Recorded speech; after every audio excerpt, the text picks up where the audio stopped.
Hello my dear friends. आज हम बिहार के प्रमुख लोक नृत्य एवं लोक नाटक की महत्वपूर्ण जानकारी आप सभी के साथ शेयर कर रहे हैं। उम्मीद है यह जानकारी आपके लिए उपयोगी साबित होगी। तो चलिए देखते हैं बिहार के प्रसिद्ध और प्रमुख लोक नृत्य कौन कौन से हैं। और हाँ दोस्तों, अगर आपने अभी तक चैनल को सब्सक्राइब नहीं किया है तो प्लीज चैनल को सब्सक्राइब जरूर कर लें। बिहार के लोक नृत्य folk dance of India, folk dance of Bihar. तो हम देखते हैं जो पहला हमारा फोक डांस है बिहार का, वो है छऊ नृत्य। छऊ नृत्य, यह नृत्य मुख्य रूप से पुरुषों द्वारा किया जाता है। छऊ नृत्य जो है सो मुख्य रूप से पुरुषों द्वारा किया जाता है। यह नृत्य युद्ध से संबंधित होता है। यह नृत्य युद्ध से संबंधित होता है। दूसरा है कर्मा नृत्य। करम देवता को प्रसन्न करने के लिए बिहार की आदिवासी जनजातियों द्वारा फसलों की कटाई एवं बुआई के समय यह नृत्य किया जाता है। तीसरा है कटघोड़वा नृत्य।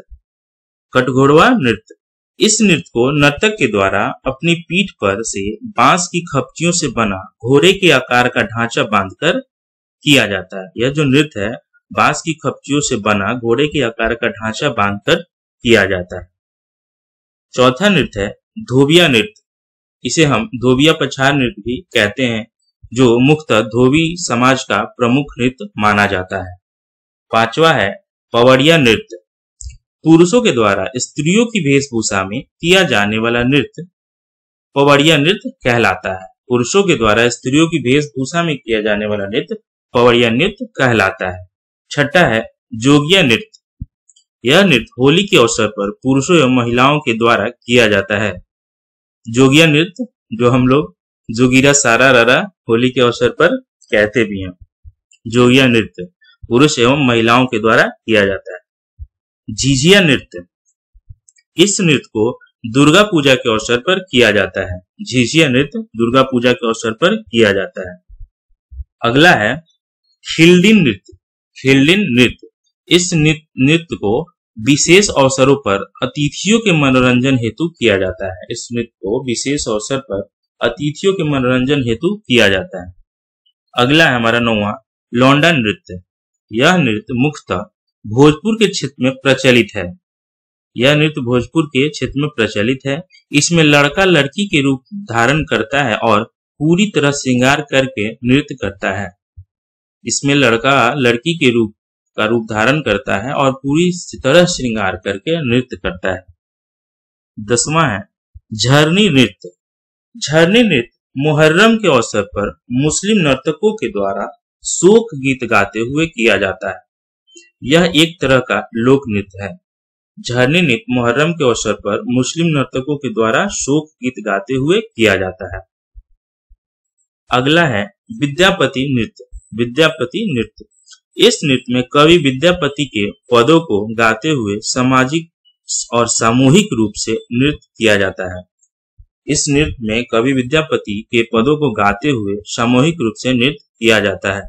यह नृत्य पूर्णिया क्षेत्र में प्रसिद्ध है। यह नृत्य पूर्णिया क्षेत्र में प्रसिद्ध है। अगला हमारा है कजारी नृत्य। कजारी नृत्य, इस नृत्य को मुख्यतः मानसून के समय किया जाता है। इसके माध्यम से बारिश के द्वारा कैसे पृथ्वी पर लोग खुश हुए इसका वर्णन किया जाता है। इसके माध्यम से बारिश के द्वारा कैसे पृथ्वी पर लोग खुश हुए इसका वर्णन किया जाता है। अगला हमारा 13वां करिया झूमर नृत्य। करिया झूमर नृत्य, यह नृत्य महिलाओं के द्वारा किया जाता है। इसमें महिलाएं एक दूसरे के हाथों में हाथ डालकर चारों तरफ गोल गोल घूमती हैं। इसमें महिलाएं हाथों में हाथ डालकर चारों तरफ गोल गोल घूमती हैं। तो ये था हमारा लोक नृत्य। अब हम देखते हैं बिहार के प्रमुख लोक नाटक। प्रमुख लोक नाटक, पहला जो नाटक है काफी फेमस भी है, विदेशिया। इस नृत्य की शुरुआत 20वीं सदी में हुई थी। यह नृत्य थिएटर के रूप में भोजपुरी क्षेत्र में प्रसिद्ध है। विदेशिया नृत्य शैली का पिता भिखारी ठाकुर को माना जाता है। विदेशिया नृत्य शैली का पिता भिखारी ठाकुर को माना जाता है। ये काफी रिनोल्ड बिहार के नृत्य शैली के रिनोल्ड पर्सन। इस नृत्य में समाज के विरोधी मुद्दे को उठाया जाता है, जैसे गरीबी, अमीरी, ऊंच नीच आदि। विदेशिया नृत्य में महिला पात्र की भूमिका भी पुरुष कलाकार करते हैं। इस नाटक का प्रारंभ मंगलाचरण से होता है। अगला जो हमारा नाटक है वो है डोमकच। यह पूर्णतः महिलाओं के द्वारा किया जाने वाला लोक नाटक है। यह हास परिहास से परिपूर्ण पारिवारिक उत्सव पर किया जाता है। जैसे कि अगर शादी ब्याह हो घर में तो भी ये नाटक किया जाता है बिहार में मुख्यतः। अगला हमारा है जट जाटिन।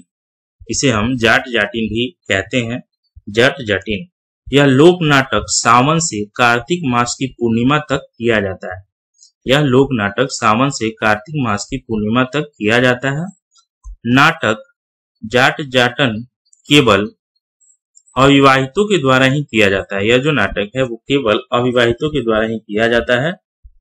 यह दाम्पत्य जीवन से संबंधित होता है। यह लोक नाटक दाम्पत्य जीवन से संबंधित होता है। अगला जो हमारा है समा चकेवा। समा चकेवा लोक नाटक कार्तिक शुक्ल सप्तमी से पूर्णमासी तक अभिनीत किया जाता है। यह लोक नाटक, इस लोक नाटक में जो पात्र होते हैं उनको मिट्टी से बनाया जाता है। समा चकेवा लोक नाट्य में प्रश्न उत्तर के रूप में गीतों को गाया जाता है और इस लोक नाटक के विषय वस्तु को क्रमबद्ध रूप से प्रस्तुत किया जाता है। इस लोक नाटक को विषय वस्तु को क्रमबद्ध रूप से प्रस्तुत किया जाता है। इसे केवल बालिकाओं के द्वारा किया जाता है। इसे केवल बालिकाओं के द्वारा किया जाता है। अगला है हमारा कीर्तनीय। कीर्तनीय यह लोक नाटक में भगवान श्री कृष्ण की लीलाओं का वर्णन कीर्तन भक्ति गीतों के माध्यम की जाती है। यह लोक नाटक भगवान श्री कृष्ण की लीलाओं का वर्णन कीर्तन भक्ति गीतों के माध्यम से की जाती है। इसमें भगवान श्री कृष्ण के जीवन से जुड़ी हुई घटनाओं को बहुत ही भावपूर्ण अभिनय के द्वारा प्रस्तुत किया जाता है। अगला है हमारा भकुली बंका। यह सावन से कार्तिक मास तक चलने वाला लोक नाटक है। इस लोक नाटक में जाट जाटिन के रूप में नृत्य किया जाता है। भकली बका जाट जाटिन के साथ ही मनाया जाता है। तो दोस्तों ये था हमारा लोक नृत्य और लोक नाटक से संबंधित महत्वपूर्ण टॉपिक। बहुत बहुत धन्यवाद आप सभी को।